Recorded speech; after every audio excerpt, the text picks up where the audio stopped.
सब अब तक आप लोगों को बात की है। आप हमारे प्रभारी साहब ये देख रहे थे कि हैदराबाद के लोगों के अंदर कितनी कैपेसिटी है कि बर्दाश्त करने की। कल के दिन हमारे ऊपर अगर कुछ आ गई, कुछ हम यहाँ काम करने के ऊपर हमारे ऊपर कुछ अगर प्रेशर बनेगा तो कितना बर्दाश्त करने की कैपेसिटी है, ये देखने के लिए इतना लंबा खींच दिए और बहुत सारे चीजें भी आपको बता दी है। तो मैं इसके अंदर जो भी दिमाग में लेके आए थे लोग और जो सोच के आए थे कि हम यहाँ से कुछ लेके जाएंगे, उनके लिए तो बहुत बड़ा खजाना मिल गया है। मैं अपनी तरफ से जो मैं प्रयास किया हूँ, मैं यानी कि ट्रेनिंग करा भी हूँ और बहुत सारे लोगों के ऊपर यूज भी करा हूँ। उसके 4 बातें बता देता हूँ कि चाहे तुम कल लोन लिए हो, 1 साल के बाद लोन लिए हो, 5 साल के बाद लोन लिए वाला हो, कितने भी साल हुआ होगा लोन लेके, किसी के पास भी खर्चा लेके, कौन सी भी कंपनी से, कौन से भी फाइनेंस से अगर आप लोन लिए वाले होंगे तो फौरन उससे पहले 4 डॉक्यूमेंट्स मांग लीजिए। 4 डॉक्यूमेंट्स मांग लीजिए, वो अपने आप आपके पास आना बंद हो जाएगा, अपने आप आपको फोन करना बंद हो जाएगा, अपने आप आपको परेशान करना बंद कर देगा। 4 डॉक्यूमेंट्स यहाँ से जाने के बाद, जैसा हमारे शाहनवाज चौधरी भारती जी ने बताया है कि हम अभी और सुप्रीम कोर्ट को पीए लगा रहे हैं और अब तक हमारा डाटा पीओ ऑफिस को पहुंच गया है और पहुंचाएंगे। वो नहीं भी लेंगे तो भी पहुंचाएंगे, सुप्रीम कोर्ट को भी पहुंचाएंगे। ये हमारा प्रयास है, हम करते रहेंगे, लेकिन आप लोग को जागरूक करना है। आपके हाथ में एक हथियार है, वो आप भी यूज करना है। तो उस हथियार का नाम है फर्स्ट। तो आप लोग हंदी धुन में पड़े हुए हैं, आप लोगों को नहीं मालूम कि आपके ऊपर लोन कितना है, आपको लोन कितना दिया गया है, आपके पास से कितना वसूल कर रहा है। कोई भी कंपनी होगी और कोई भी फाइनेंस होगा, आप लोगों को नहीं मालूम। इसी वजह से पहले उससे ये पूछे कि आपका अलॉटमेंट कॉपी पूछिए। आपको जब भी लोन सैंक्शन किया था ना वो, तो आपसे पहले अलॉटमेंट कॉपी पूछिए। दूसरा, जिस चीज पे या हाउसिंग पे, घर पे, आदमी पे आपके ऊपर जिसके ऊपर वो लोन दिया है उसकी इंश्योरेंस कॉपी पूछिए। उसको 5 साल का भी इंश्योरेंस होता है, 10 साल का भी होता है, 2 साल का, जो जितना आपका टर्निवल का टाइम लगाए वाला होता है उसका एक इंश्योरेंस कॉपी होता है। तो ये दूसरी बात है कि इंश्योरेंस कॉपी पूछिए। तीसरी बात, आपका बैंक स्टेटमेंट पूछिए, वो भी रेटिंग में, प्रिंटिंग में। इंश्योरेंस भी रेटिंग में रिटर्न में लेना है, इंश्योरेंस का भी रेटिंग में रिटर्न में लेना है, अलॉटमेंट का भी रेटिंग में रिटर्न लेना है, वो भी प्रिंटिंग लेना है। आखिरी बात यह है कि जैसा कि एक एग्जांपल के तौर पे मैं एक बैंक हूं, आप किसी को समझो कि ये हमारे भारती जी, हमारे जो असद जानी साहब है, ये एक बैंक है। आप ये बैंक के अंदर अगर 10 लाख रुपए पड़े हुए हैं, 10 लाख रुपए अगर पड़े हुए हैं तो आपको 2 लाख देने पे, 3 लाख देने पर उसके अंदर से कुछ ना कुछ तो पैसा कम हो जाएगा ना, कुछ ना कुछ पैसा। जैसा कि मैं बैंक हूं, मेरे पास 10 लाख रुपए है, तो अगर मैं किसी को 2 लाख रुपए देने पर तो मेरे बैंक में से तो पैसा कम होएगा ना। कितना रहेगा मेरे बैंक में? 8 लाख रुपए रहेगा। तो यही सवाल आप बैंक से भी पूछिए कि मेरे को जब दिया 10 लाख दिया, 20 लाख दिया, 30 लाख दिया, लाख दिया, 2 लाख दिया, कोई मायने नहीं रखता पैसे कितने दिया, कोई मायने नहीं रखता पैसे कितने दिया। इससे ये सवाल करें कि जब मेरे को बैंक से देने के टाइम पे आपके बैंक में कितना अकाउंट था, कितना पैसा था, ये जरूर पूछिए। क्योंकि बैंक वालों के पास में ये हिस्ट्री नहीं रहती है। ये पूछने से आपको मालूम पड़ जाता कि हाँ, ये बैंक ने मेरे को 10 लाख दिया, 20 लाख दिया, 5 लाख दिया, 2 लाख दिया। चाहे आप क्रेडिट कार्ड यूज करो तो क्रेडिट कार्ड से भी ये पूछिए कि मैं जब क्रेडिट कार्ड का 50,000 का क्रेडिट कार्ड यूज करा तो आपके बैंक से कितना कटा था, मेरे को आपका बैंक का भी स्टेटमेंट दीजिए।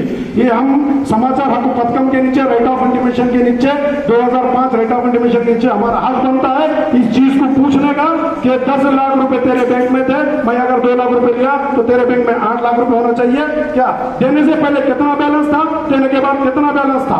पहला अलॉटमेंट का भी आप लोगों को जहन में बात बिठाने के लिए, पहला अपना बैंक का, अपना जो अलॉटमेंट कापी है, जो अपन लोन लिए, ये 4 कापी न रहने की वजह से आप कोर्ट में भी जाने से फेल हो जाएंगे, वकील के पास भी जाने से फेल हो जाएंगे, आप जहां भी जाएंगे फेल हो जाएंगे, क्योंकि आपके पास आईना नहीं है।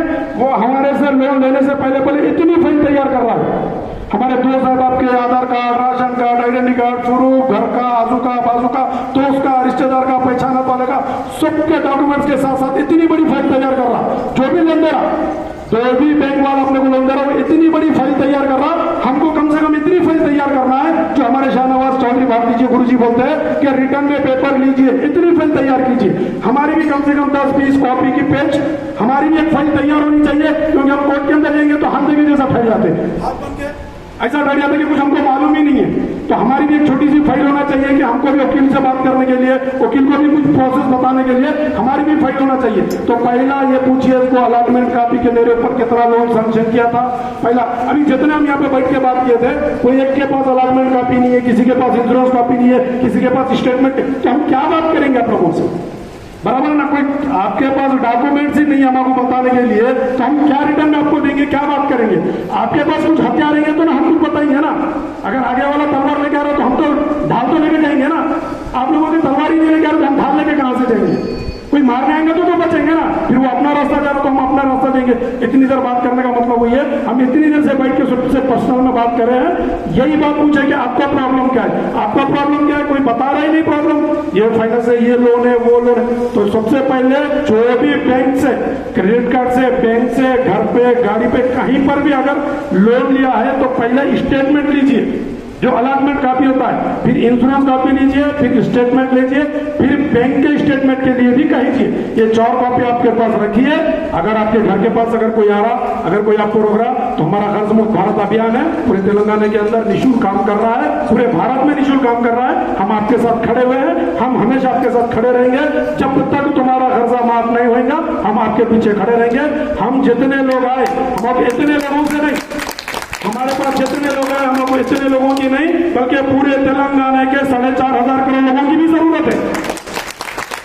हमको 4,500 लोगों की भी जरूरत है, 4.5 करोड़ लोगों की भी जरूरत है, हमको ये सबकी जरूरत है, एक एक आदमी की जरूरत है। हमारा अभियान कामयाब होना तो हमारे को सारे जनता की जरूरत है। हम सारे जनता की खिदमत करने के लिए तैयार है। हम ये बीड़ा उठा लिए कि हम जनता की खिदमत करेंगे तो हम हर एक तक पहुंचेंगे। हमारी भी गुजारिश है, हमारी भी दरख्वास्त है, आप भी एक एक तक पहुंचकर एक एक आदमी जितने 100 लोगों तक इस बात को पहुंचाइए। और इस बात को जो मैं जानकारी दिया हूं, 4 डॉक्यूमेंट रिटर्न में जरूर लीजिए, क्योंकि आपको कोर्ट में जाने के बाद भी काम आएंगे, वकील के पास जाने के बाद भी काम आएंगे, कल के दिन खर्चा मुक्ति के टाइम पे भी काम आएंगे। इस बात को ध्यान में रखेंगे। पहले अलॉटमेंट कॉपी, दूसरा जो है सो आपका इंश्योरेंस कॉपी, तीसरा जो है सो बैंक स्टेटमेंट, चौथा, ये चौथा तो आपको देगा नहीं कोई भी बैंक आएगा, तो चौथा भी उससे जबरदस्ती से मांगिए, लेकर नहीं बोले तो आरटीआई लगाइए, लेकिन उससे मांगिए कि मेरे को जब तूने ट्रांसफर किया था पैसा, तो तेरे अकाउंट में कितना पैसा था, बैंक वहीं पकड़ा जाता, तेरे अकाउंट में कितना पैसा था। जो भी फाइनेंस होगा, जो प्राइवेट लिमिटेड जो भी होगा, तो तेरे अकाउंट में कितना पैसा था मेरे को देने से पहले और मेरे को देने के बाद में तेरे बैंक में कितना पैसा। ये तो हमारा हक है ना साहब, हक है नहीं मांगना। जब वो कोई हमको पैसा दे रहा तो हमारा हक है ना मांगना उसको, क्योंकि ये बात जरूर मांगिए। ये 4 डॉक्यूमेंट्स आपके पास रहने से आपके 90% प्रॉब्लम का सॉल्व हो जाएगा। क्योंकि आपको खर्चा अभी बता रहे थे, कोई 1 लाख रुपए से तो 70-80 हजार रुपए बन गया, 10-20 हजार के आसपास कोई बता रहा है, कोई 13 लाख के लिए तो 30 लाख रुपए बता रहा है। आपको मालूम ही नहीं कि आपके पास अलॉटमेंट कितना हुआ पैसा, 20 लाख हुआ, 10 लाख हुआ, 12 लाख हुआ, 13 लाख हुआ, खाली बातों से बोल रहे। अलॉटमेंट काफी रहती तो हमको भी मालूम पड़ता कि हाँ ये बंदे को इतना पैसा अलॉटमेंट हुआ है, अभी तक ये बंदा इतना बना है, उसके ऊपर स्टेटमेंट पे, इंश्योरेंस पे, अलॉटमेंट कापी पे मालूम पड़ता है। आप सबसे पहले शाहनवाज चौधरी भारती जी के जैसे हमारे वकील साहब बताए हुए हैं, सज्जनी साहब बताए हुए, 5 लेटर पहले उधर हमारे शाहनवाज चौधरी साहब जी की दिल्ली को भेजिए, फिर खुद का जंग लड़ना है, खुद के साथ और खुद के बैंक के साथ। ये 4 कॉपी मंगा के रखिए, फिर हम आपके साथ खड़े हुए, जो हमारे साथ नारा लगाएंगे उसके साथ हम नारे में नारा शामिल होंगे। जय हिंद, जय भारत। धन्यवाद। बहुत ही एक इम्पोर्टेंट बात जो कि नईम जी ने खुद का एक्सपीरियंस भी है, इसलिए उन्होंने शेयर किया है। ये सारे डॉक्यूमेंट हमें चाहिए, जो आपके द्वारा ही निकल सकता है, आपका ही है। ये सारे डॉक्यूमेंट आप बैंक से आप एप्लीकेशन के थ्रू वो मांगिए, अगर वो नहीं देता है उसका भी प्रूफ रखिए। बैंक वाले तो नौटंकी करेंगे, वो आपको घुमाएंगे, लेकिन आपको भी अपना पेशेंस रखना है। ये सारे डॉक्यूमेंट निकलने तक उनके पीछे लगे रहना है। आपको ज़्यादा भागदौड़ नहीं करना है, लेटर में ही करना है। लेटर से ही आपको उनको मांगना है, अगर नहीं देते उसका प्रूफ रखना है। और जैसे कि नईम जी ने बताया, बीड़ा हमने उठा लिया है, सर ने उठाया है, हम भी उठाए हैं, हम लड़ने के लिए तैयार हैं। आगे आके आपकी समस्या का समाधान के लिए हम लड़ रहे हैं। कल हमारे साथ कुछ भी गलत हो सकता है, कल हमारे साथ आपकी मदद करने का जो एक अवार्ड है जो हमें एक पुरस्कार मिल सकता है, किसी भी तरीके से हमें उठा लिया जाए, हमें जेल के अंदर डाल दिया जाए, हमें मार दिया जाए, कुछ भी हो सकता है। तो इसमें आप लोग एक बात याद रखिएगा, हमने जब ये अभियान में, इस क्रांति में हमने पैर रखा था, उसी दिन से ही देश के लिए कुछ ना कुछ करेंगे और उसके लिए अपना जिंदगी समर्पित है, ये सोच के साथ अपनी जान कुर्बान करके ही निकले हैं। इसलिए हमें कोई फर्क नहीं पड़ेगा, लेकिन आप से बहुत लोगों को फर्क पड़ेगा जो आज जागरूक नहीं है, जो अपना जंग लड़ नहीं पा रहे हैं, जो अपने आप को कमजोर समझ रहे हैं। हर किसी को फर्क पड़ेगा।